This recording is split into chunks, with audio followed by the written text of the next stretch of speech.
So by the time you're seeing this, yesterday will have been my birthday. Yay! How old am I now?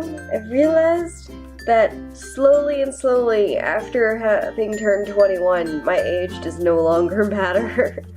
I'm 27? Now I have to do math.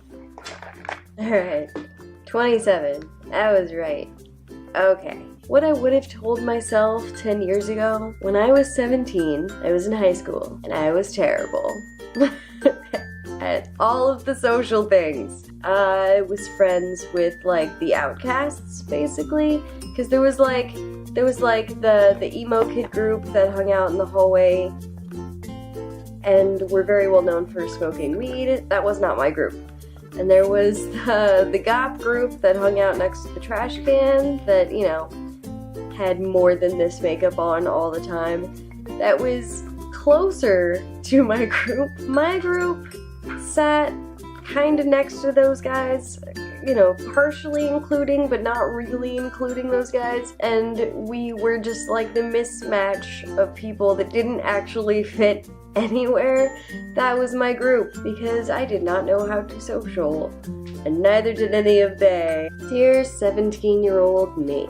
That was 10 years ago. Good God, time flies. You might need to work a few shitty jobs until you can figure out what you even want to do with your life. And that's okay. Your first boyfriend is gonna be an asshole, but you don't have to stick with him. I know that your parents have pushed on you that your first had to also be your last, especially if you kissed him. But that is absolutely not true, and you're totally limiting yourself out of fear. I realize that you are kind of growing up in a fishbowl. Your parents know pretty much everyone in the whole freaking city, and if you do anything that any of them sees, your mom might eventually find out. This is unrealistic, and you're freaking yourself out over nothing. First of all, there's plenty of people your parents don't know in this city. Second of all, those people aren't watching your every move. Have some fun. Go to all your school dances. You could miss out on prom. They got a new DJ for prom. He didn't know what he was doing, and he played nothing but rap music, so no slow songs to dance to, and being squashed like a sardine next to all of your classmates, whom you do not really know, is not the time of your life. Spend it with your friends doing something else. Anything else. You're creative, you'll come up with something. You've also already started questioning everything, and that's amazing and great, and you're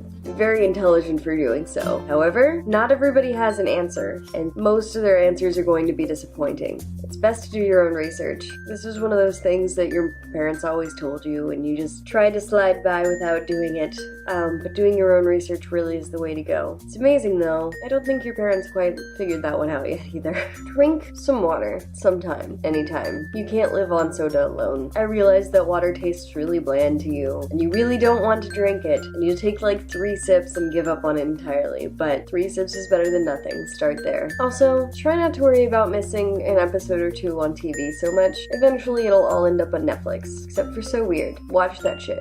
You might want to find a different hiding spot for your journal. You were right in thinking that you couldn't trust your family to read your journal, but it's not your brothers you're most worried about. It's your mom. Your mom will find it twice. She's not ashamed to look through your underwear drawer, so you might want to find a better place to hide your journal. Yours truly, yourself. Alright guys, that's all for this video. Remember to like and share if you liked it, and subscribe for more videos like this one, and I love you guys, and I'll see you in the next one.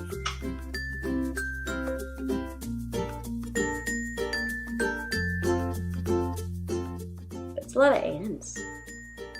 Goodbye!